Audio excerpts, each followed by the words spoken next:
All right, now it's time for some ears.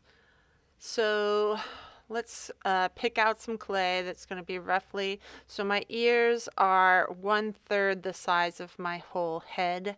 I had that measured out, so it's going to go to the top of where my, so my eyebrow to the bottom of my nose is the height of our ear. And basically it's like a little orange wedge that we need to put on the side.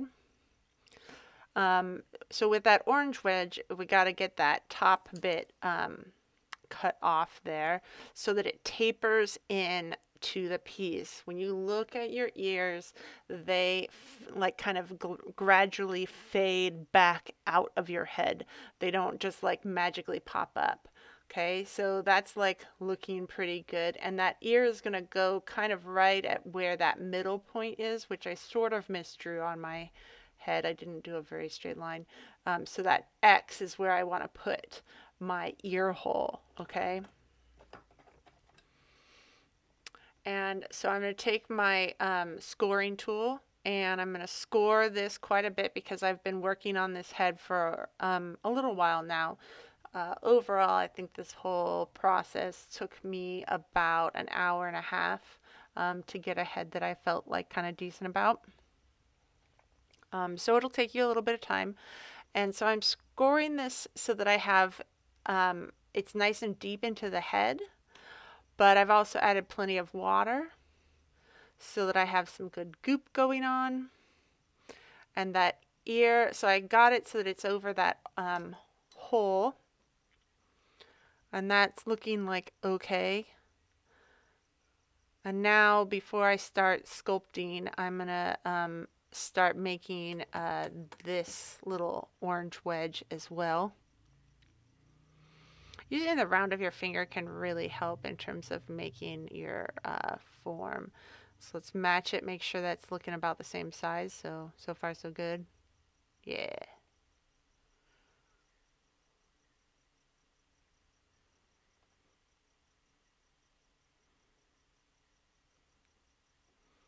Okay, now we'll score and slip that one.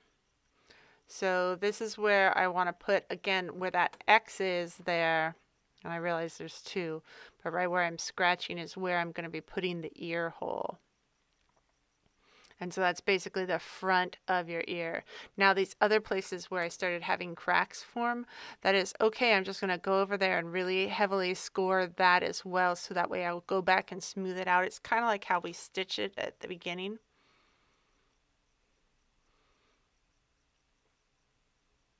Okay, and the first thing you want to do is check and make sure that they look like they're the same distance from the front of the head. And they look like they're the same size and the same level likeness.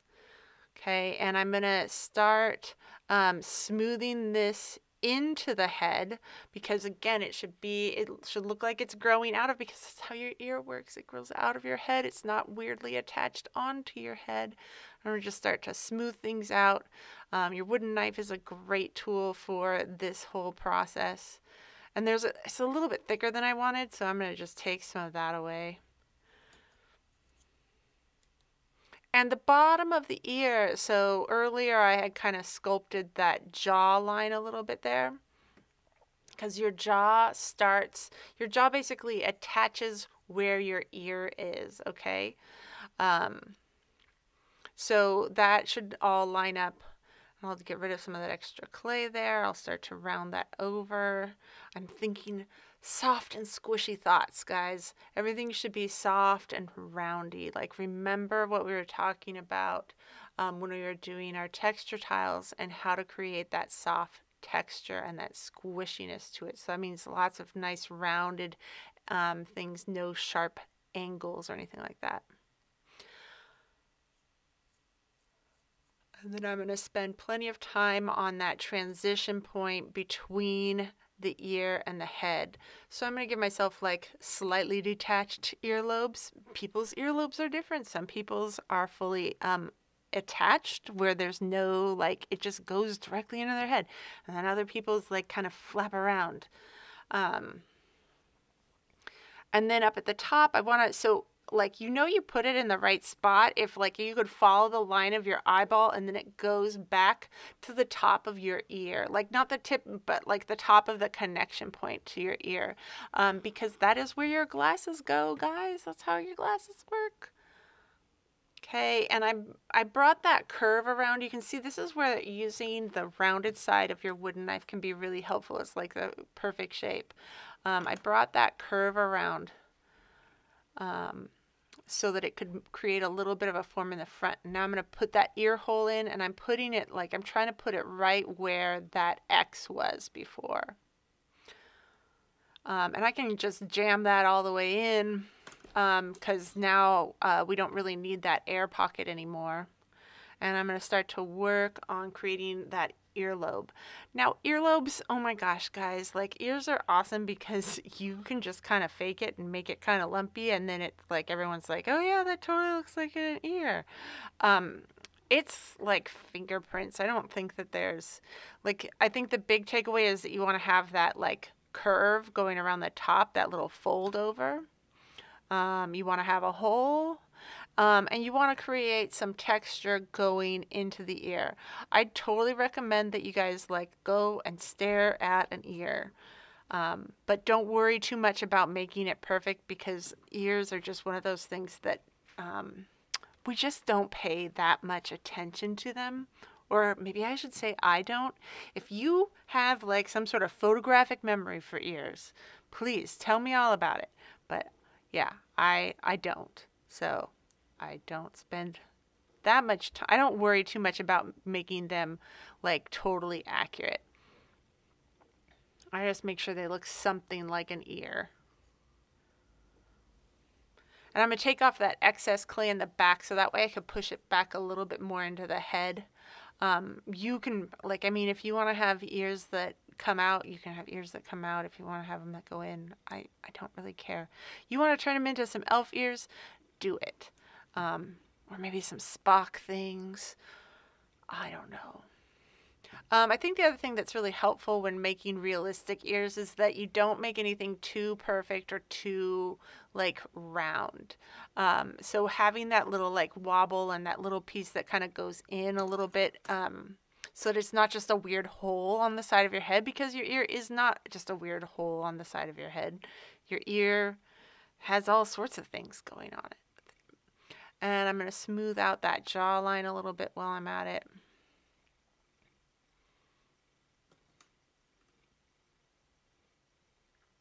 And then make sure that the rim of my ear is looking like relatively even in terms of going all the way around. If you can see it, you should sculpt it, guys. Make sure that everything that you can see is looking as clean and sculpted as possible.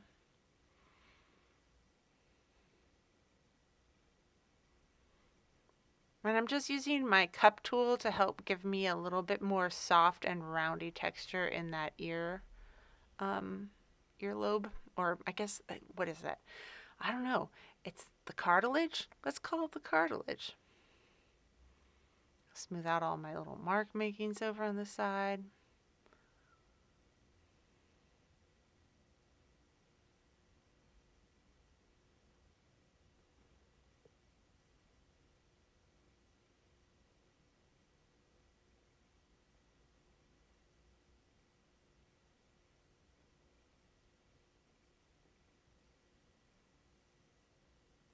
Okay, so that's feeling pretty good. That's a little bit further far, like back, so it doesn't stick out as much as the other one, which I'm totally fine with. That's kind of what I was going for.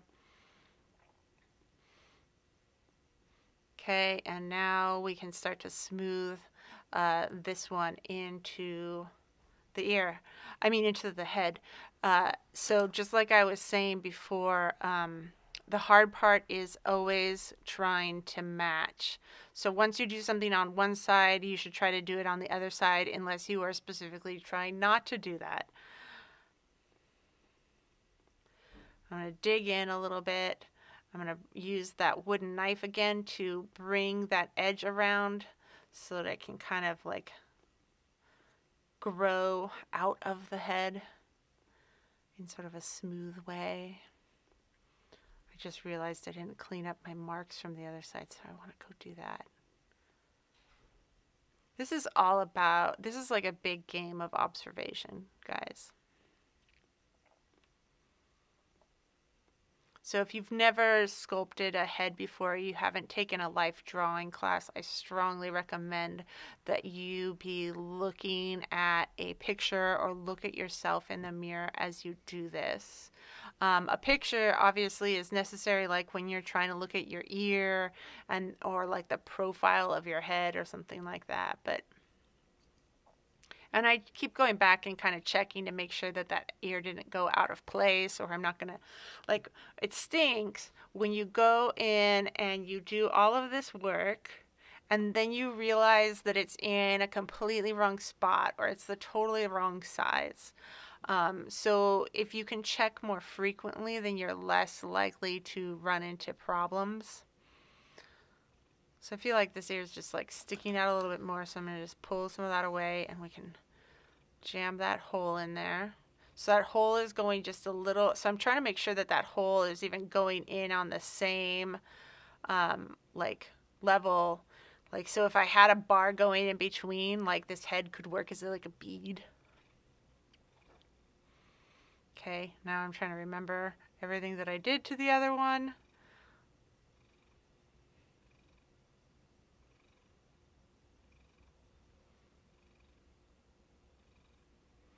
So I want to make some like little cartilage ridges in there.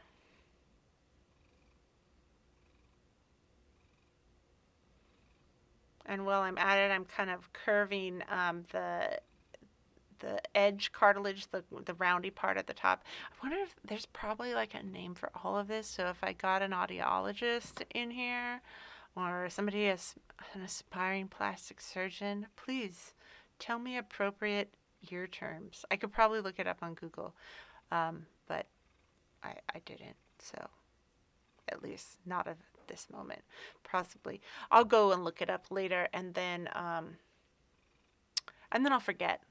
And then I'll have to do it all over again. And that's totally how it works.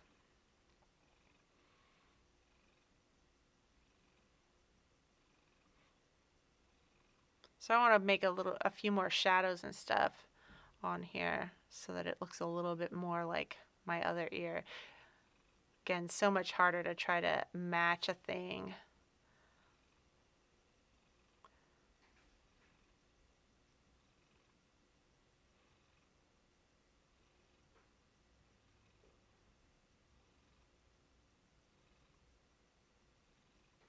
And then I'm going to try to smooth that out as much as possible, but I'm going to spend a little bit less time on the ears than I will other things, because like I said, people don't pay a ton of attention to ears. Like if you have them, they're like, yes, good job, you have ears.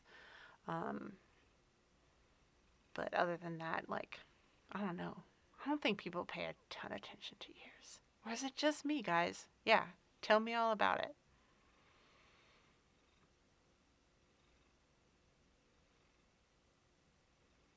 Maybe if you put jewelry on, then they'll pay attention to your ears.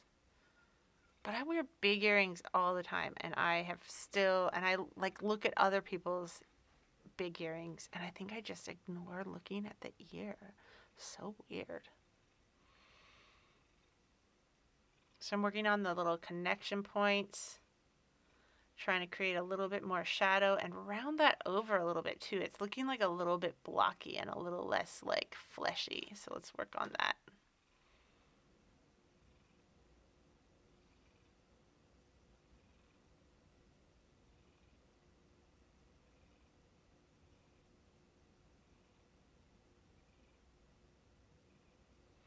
I think the biggest thing that you want to avoid when you're working on any of these things is just like big chunks of crumbs.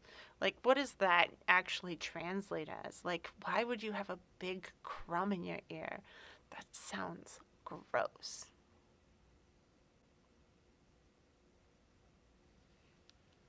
And smooth this all out. Round it over. Make sure that rim is like, again, I'll look back and forth between the two to make sure that I still maintained a relatively similar shape on both sides. They don't have to be a perfect match. We aren't a perfect match. The imperfections can make things better, but you don't want to be so far off that you're like, what the heck is going on? All right, so I think I'm feeling pretty good about this. I think I just need to, it's time to start smoothing all of these things out.